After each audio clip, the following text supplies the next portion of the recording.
ಇತ್ತೀಚೆಗೆ ಬೆಂಗಳೂರಲ್ಲಿ ಒಂದು ಇನ್ಸಿಡೆಂಟ್ ಆಯ್ತು. ನಾವು ಹಿಂದೂಗಳ ಆರಾಧ್ಯ ದೈವ ಅಂತ ಪೂಜಿಸುವಂತಹ ಹಸುವಿನ ಕೆಚ್ಚಲನ್ನ ಕೆಲವೊಬ್ರು ದುಷ್ಕರ್ಮಿಗಳು ಕೊಯ್ತಾರೆ. ಹೌದಾ? ಓಕೆ. ಸೊ ಆ ಇನ್ಸಿಡೆಂಟ್ ನೀವು ಇನ್ನೂ ಒಂದೆರಡು ದಿನ ಆಗಿರೋದ್ರಿಂದ ಗೊತ್ತಿದೆಯೋ ಗೊತ್ತಿಲ್ಲ.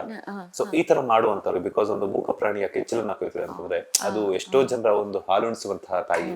ಸೊ ಏನ್ ಹೇಳಕ್ ಇಷ್ಟಪಡ್ತೀನಿ? ನಂಗೆ ಕೇಳಿನೇ ಒಂಥರ ಆಗ್ತಾ ಇದೆ ಲಿಟ್ರಲಿ. ನಂಗೆ ಗೊತ್ತಿಲ್ಲ ಈ ವಿಚಾರ, ನಾನು ಇನ್ನು ನೋಡೂ ಇಲ್ಲ. ಹಂಗೆ ಮಾಡಬಾರ್ದು ಅಂತ ಹೇಳ್ತೀನಿ. ನಾವು ಹೌದು, ನಾವು ಹಿಂದೂಗಳು ಎಮೋಷನ್ಸ್ ಮೂಲಕ ನಾವು ದೇವರು ಅಂತ ನಂಬ್ತೀವಿ. ಇನ್ನೆಲ್ಲ ಅದನ್ನೆಲ್ಲವೂ ಪಕ್ಕದಲ್ಲಿ ಇಟ್ಟು ನೋಡಿದ್ರು ಯಾವುದೇ ಒಂದು ಪೆಟ್ನ ಹಾರ್ಮ್ ಮಾಡೋದು. ಈಗಂತೂ ಮುಂಚೆ ನಾನು ನಾನ್ ವೆಜಿಟೇರಿಯನ್ ಆಗಿದ್ದೆ, ಈಗ ಕಂಪ್ಲೀಟ್ಲಿ ವೆಜಿಟೇರಿಯನ್ ಆಗಿಬಿಟ್ಟಿದ್ದೀನಿ.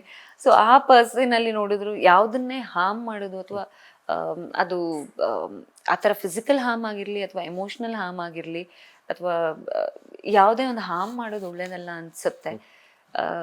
ಐ ಥಿಂಕ್ ನಾವೆಲ್ಲ ಮನುಷ್ಯರಾಗಿ ಉಳ್ಕೊಂಡ್ಬಿಡ್ಬೇಕು. ನಮ್ಮ ಮನುಷ್ಯರಲ್ಲಿ ಅದು ಏನಾಗುತ್ತೆ, ಅದು ಹೋಗ್ತಾ ಹೋಗ್ತಾ ಇದು ಯಾವುದೇ ಒಂದು ರಾಕ್ಷಸ ಬಿಹೇವಿಯರ್ ಬೇಡ ಅಂತ ಅನ್ಸುತ್ತೆ. ನಾವು ಮನುಷ್ಯರಾಗಿನೇ ಉಳ್ಕೊಂಡ್ರೆ ಚಂದ ಇರತ್ತೆ. ಲೇಟೆಸ್ಟ್ ಹಾಗೂ ಇಂಟ್ರೆಸ್ಟಿಂಗ್ ಸುದ್ದಿಗಳಿಗಾಗಿ ಬಾಸ್ ಟಿವಿ ಕನ್ನಡ ಚಾನೆಲ್ನ ಸಬ್ಸ್ಕ್ರೈಬ್ ಮಾಡಿ. ಹಾಗೆಯೇ ಬೆಲ್ ಐಕಾನ್ ಪ್ರೆಸ್ ಮಾಡಿ. ಇದರ ಜೊತೆಗೆ ಫೇಸ್ಬುಕ್, ಇನ್ಸ್ಟಾಗ್ರಾಮ್, ಎಕ್ಸ್ನಲ್ಲೂ ಮಿಸ್ ಮಾಡದೆ ಫಾಲೋ ಮಾಡಿ.